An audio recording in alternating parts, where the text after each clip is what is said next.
안녕하세요. 오늘은 2022년 10월 11일 화요일 아침입니다. 추수감사절 잘 보내셨나요?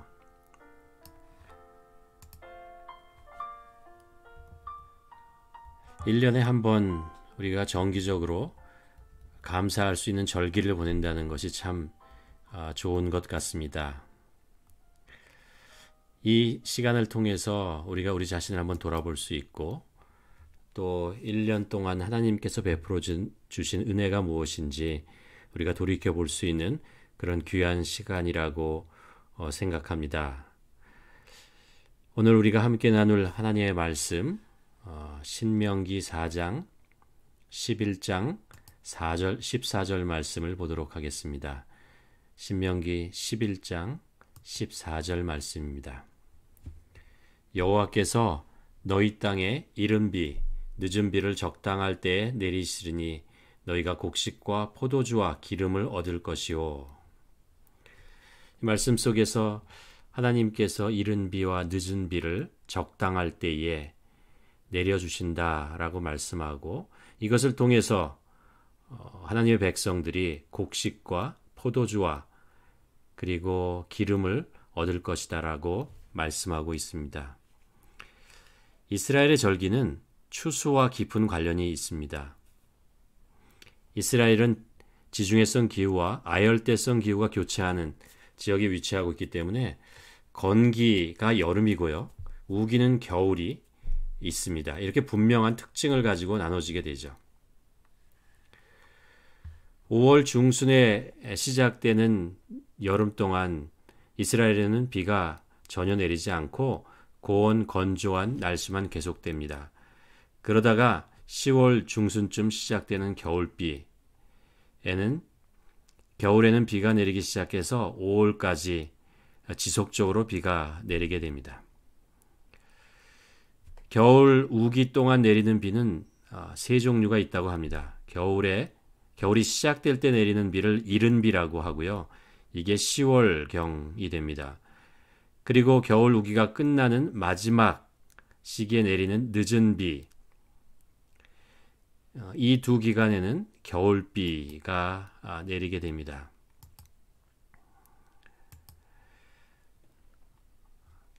그 중에 10월에 이른 비가 농사에 아주 중요합니다. 이 이른 비가 내리면 여름 동안에 그 뜨거운 햇빛 때문에 건조한 날씨 때문에 메말랐던 대지를 이른 비가 적시게 되고 땅이 부드러워집니다. 그러면 이때 보리를 파종할 수 있는 여건이 마련되는 것이죠.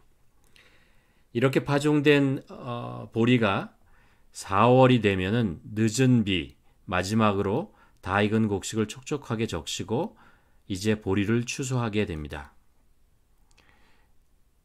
그리고 이 보리를 추수한 후 끝날 무렵에 이제 밀 수확을 시작하게 되는 거죠.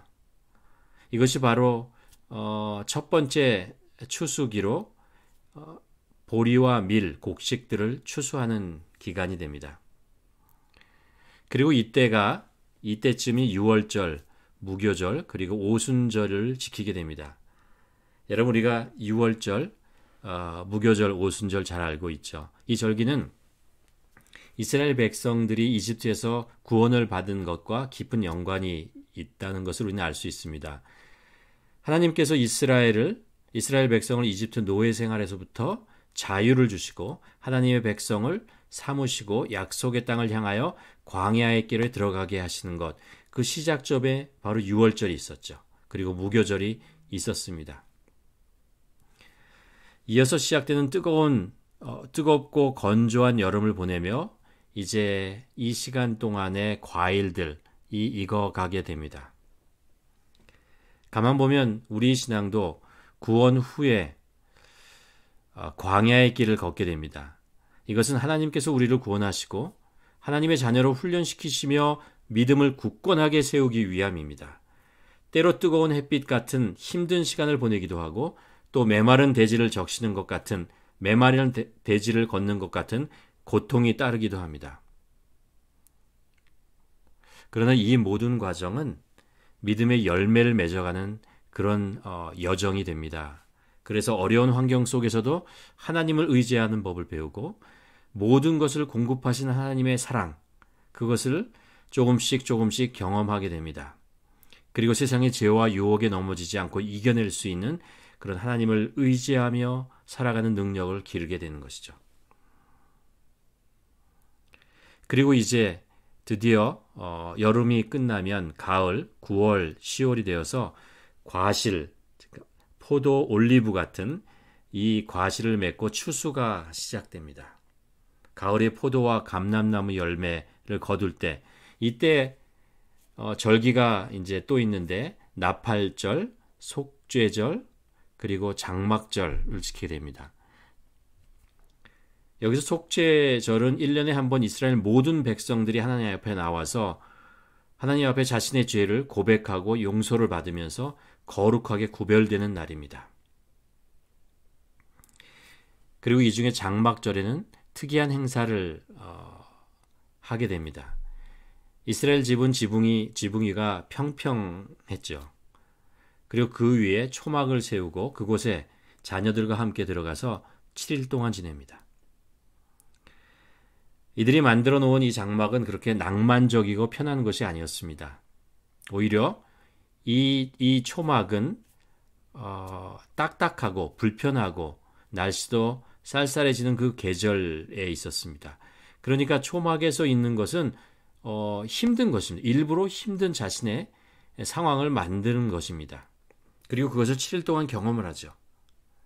이들이 이렇게 하는 것은 그들의 조상들이 광야에서 40년 동안 그 장막을 치고 그리고 그것을 거두며 이동하며 힘들게 살았던 시간을 잊지 않고 기억하기 위함이었습니다.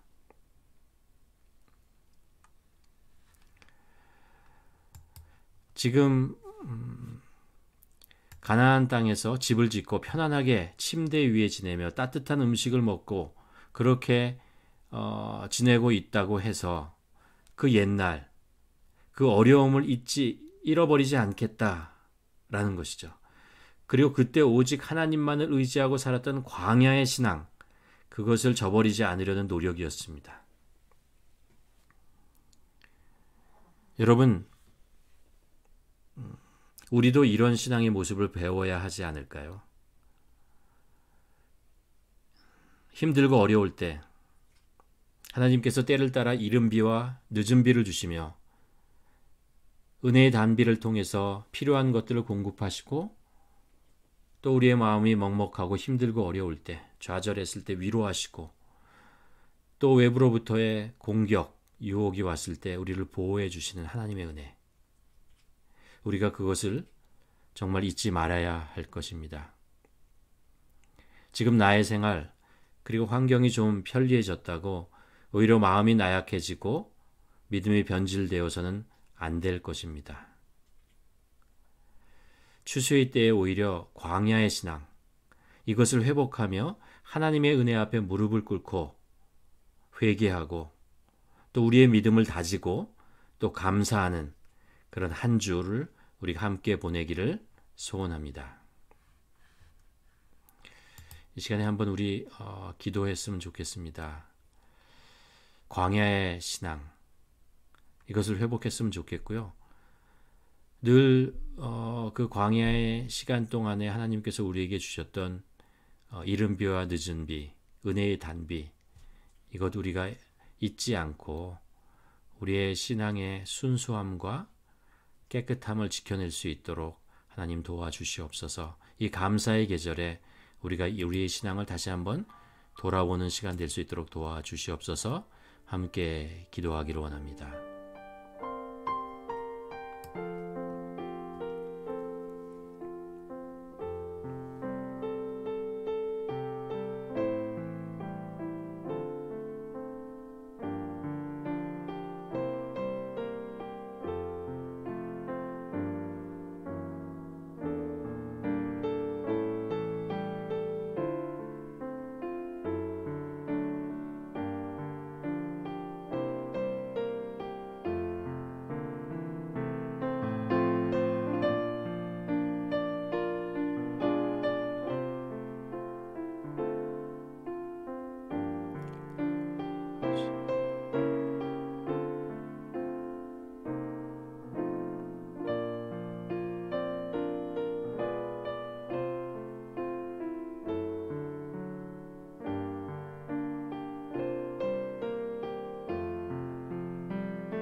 하나님 아버지 고맙습니다.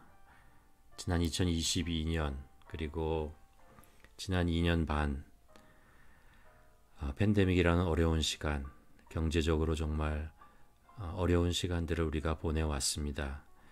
하나님 그러나 계속해서 늘 그러셨던 것처럼 신실하신 우리 하나님께서 저희들의 그 못난 부분들을 감추어 주시고 우리의 부족한 부분을 채워 주시고 또 우리의 그 모자라는 것들을 하나님께서 사랑으로 감싸 주시면서 추수감사절이라는 그런 귀한 시간을 보내게 되었습니다. 하나님 아버지 감사드리고 또 이 감사절에 정말 초막절을 세웠던 것처럼 초막을 세웠던 것처럼 저희들도 힘들고 어려웠을 때 하나님께서 이른 비와 늦은 비로 우리의 삶을 촉촉하게 적시며 추수하게 하시는 하나님의 은혜를 잊지 않으며 살아가기를 소원합니다. 아버지 바라기는 우리의 신앙이 우리가 처해 있는 환경의 편안함과 이런 것 때문에 믿음을 잃어버리고 신앙을 빼앗기는 일 없도록 하나님 도와주시옵시고 정말 사도 바울이 고백했던 것처럼 자신을 쳐서 복종시키며 하나님 앞에 나아가는 저희들 될 수 있도록 하나님 도와주시옵소서. 하나님 아버지 우리 삶의 중심 되시고 은혜의 단비로 우리를 이끄시고 충만케 하시는 하나님의 은혜를 감사드리며 예수님의 이름으로 기도드렸습니다. 아멘.